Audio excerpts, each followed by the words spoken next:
Hello students, we will be discussing about tunneling here. So first of all, what is tunneling? Tunnelling के बारे में मैं आपको simply explain कर सकती हूँ by taking the example of a mountain.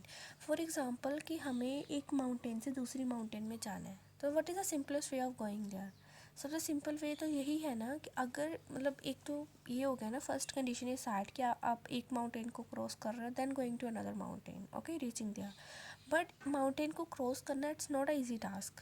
तो सबसे सिंपलेस्ट वे क्या है कि हमें एक टनल बना दें, एक माउंटेन से दूसरे माउंटेन में जाने के लिए tunnel is the best option. वैसे ही यहाँ पे भी क्या है कि हमने एक पोटेंशियल वेल से दूसरे पोटेंशियल वेल में जाना है.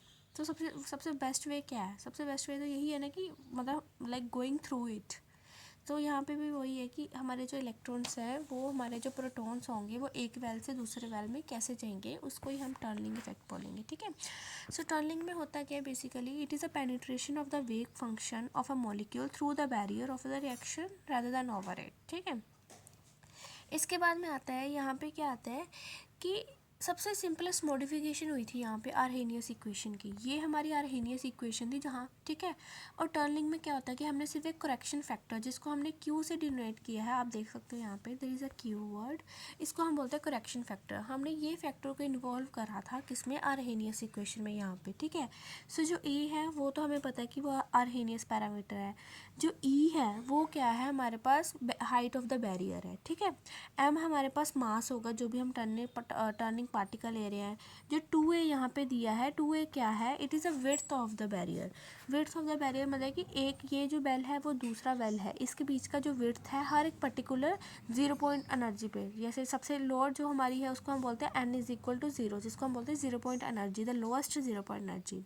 फिर उसके बाद n1, फिर n2 ऐसे. ठीक है. जो इनके बीच का लोएस्ट डिस्टेंस है वो है 2a, जो सबसे नीचे वालों का है. ठीक है. That is the distance of a 2a that we are discussing about here. Okay.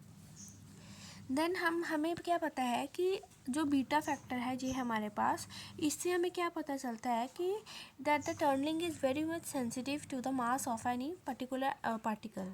मतलब क्या है कि जो अगर तो हमारे पास मतलब टर्निंग मेनली होती किस में है? अगर हमारा पार्टिकल सबसे लाइट वेट होगा, मतलब ज़्यादा हैवी नहीं होगा, उसका टनल करना ज़्यादा इजी होगा. ठीक है. तो अगर हमने फॉर एग्जांपल कोई reaction in which we have to undergo electron transfer, या इलेक्ट्रॉन की प्रोटॉन की या तो ट्रांसफ़र करना है या उसको एब्स्ट्रैक्ट करना है. सो इन दैट केस हमारे पास क्या होगा कि मतलब जैसे हाइड्रोजन हो गया, हाइड्रोजन सबसे इजी टर्निंग पार्टिकल माना जा सकता है क्योंकि इसका सबसे ज़्यादा लाइट वेट होता है, इसका मास ही 1 होता है. ठीक है. बट यहाँ पे कोई एक्सेप्शन भी आ जाती है. एक्सेप्शन क्या आती है कि अगर हम उसकी जगह पे ड्यूटेरियम ले लेते हैं. ठीक है. जैसे ये है, आपको बताती हूँ, यहाँ पे लिखा हुआ है कि जैसे हमने ड्यूटेरियम ले लिया. अब हमें पता है कि ड्यूटेरियम का मास डबल होता है हाइड्रोजन के मास से. तो बेसिकली अगर हम ऐसे देखते थे, अगर हम पहले जो हमने आइसोटोप इफेक्ट पढ़ा है पिछली वीडियोस में, तो वहाँ पे हमने क्या देखा कि जितना ज़्यादा मास होगा उतना कम उसका आइसोटोप इफेक्ट होगा. क्यों? द रीज़न इज दैट क्योंकि वहाँ पे 0 पॉइंट एनर्जी कम हो जाएगी, है ना. और सॉरी मतलब कि क्या बोलते हैं इसको, कि जितना ज़्यादा हमारा मास होगा उतनी कम उसकी 0 पॉइंट एनर्जी होगी. ठीक है.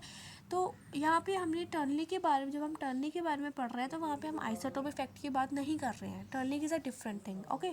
तो यहाँ पे क्या होगा कि हम 0 पॉइंट एनर्जीज होगी, जो उनके वाइब्रेशनल लेवल हो गए, कहाँ से कहाँ शिफ्ट कर रहा है, क्या उनकी एक्टिवेशन एनर्जी है, तो वो हम यहाँ पे कम ध्यान देते हैं उनके ऊपर. ठीक है. हम जनरली इनके मास के ऊपर ध्यान देते हैं.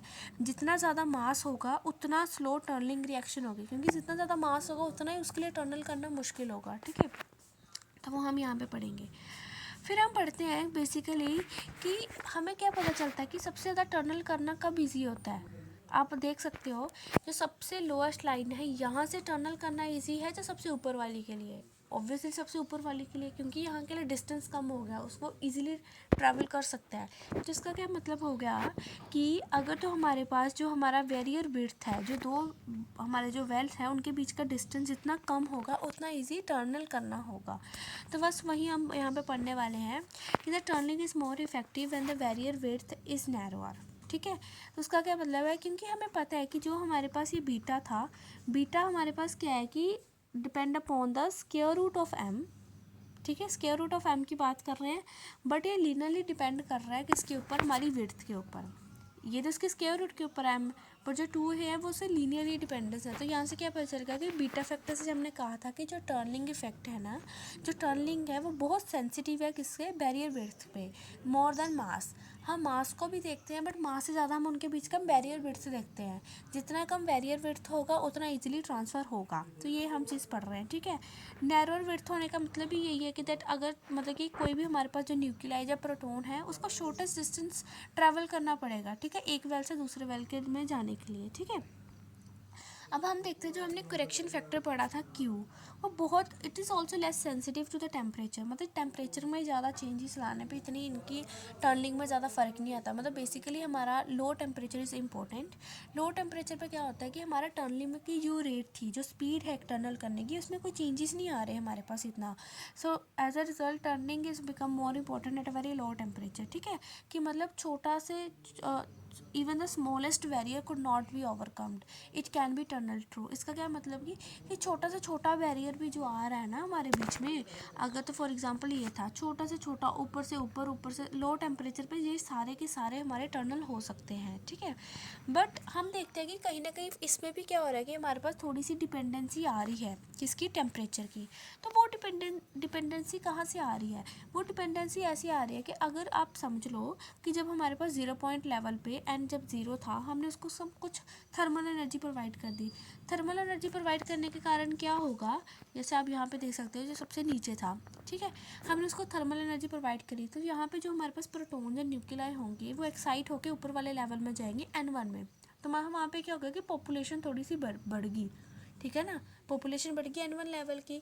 तो उसका आप देख सकते हो विड्थ भी कम हो जाएगी। अब N1 लेवल के प्रोटॉन्स और न्यूक्लियाई के लिए टनल करना इजी हो जाएगा क्योंकि इनके बीच की बैरियर विड्थ भी कम हो गई है, तो ये इजीली टर्न कर लेंगे, मतलब टर्निंग क्या होगी, इन्हेंस हो रही है। तो यहाँ से हमें पता चल गया अगर हम टेम्परेचर प्रोवाइड करेंगे तो मतलब थोड़ी हमें थर्मल एनर्जी मिलेगी, तो पॉपुलेशन बढ़ेगी ऊपर वाले शेल्स में, तो वहाँ से टनल करना इजी हो जाएगा। तो यहाँ से बस हमें पता चल गया कि जितना ज़्यादा हमारा बैरियर श्रिंक करता जाएगा उतना ज़्यादा हमारा टनलिंग रेट बढ़ता जाएगा, ठीक है। कि मतलब कि छोटी से छोटी पॉपुलेशन भी जो एक्साइट हुई है ना वो टनल कर पाएगी। तो यहाँ से हमें टनलिंग की डिपेंडेंसी मिल जाती है, ठीक है।